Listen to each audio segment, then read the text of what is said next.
Joint parliamentary committee వేశారు. క్రిందటి ఆగస్టులో పెట్టినటువంటి బిల్లు వక్ఫ్ బిల్లు అది ఇప్పుడు పూర్తయిపోయింది.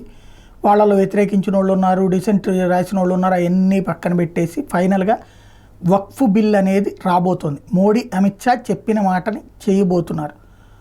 ఇక ఆమోదం పొందుతుందా లేదా? లోక్సభలో ఉన్నటువంటి సంఖ్యాబలం ప్రకారం చూస్తే ఈజీగా ఆమోదం పొందుతుంది. రాజ్యసభలో ఉన్న సంఖ్యాబలం ప్రకారం చూస్తే కూడా ఈజీగా ఆమోదం పొందుతుంది. వక్ఫ్ సవరణ బిల్లు ఇక్కడ వక్ఫ్ని రద్దు చేయట్లా, వక్ఫ్కి సంబంధించి భూసేకరణ విధానాన్ని ఇక్కడ తప్పుపడుతున్నారు, అది మారుస్తున్నారు.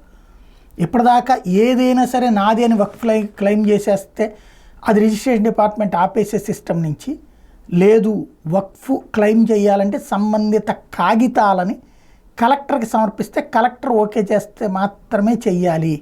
ఇది తాజాగా ఈ వక్ఫ్ బిల్లు యొక్క ప్రధానమైనటువంటి ఉద్దేశం. అంటే చివరికి చిదంబరం దేవాలయం దగ్గర సిద్ధి వినాయక టెంపుల్ దాకా మాదేనని క్లెయిమ్ చేసేటటువంటి వాళ్ళు కావాలని మత చిచ్చు రాజేసే వాళ్ళకి చెక్ పెట్టేటటువంటి చట్టబద్ధమైనటువంటి వ్యవస్థే వక్ఫ్ సవరణ బిల్లు.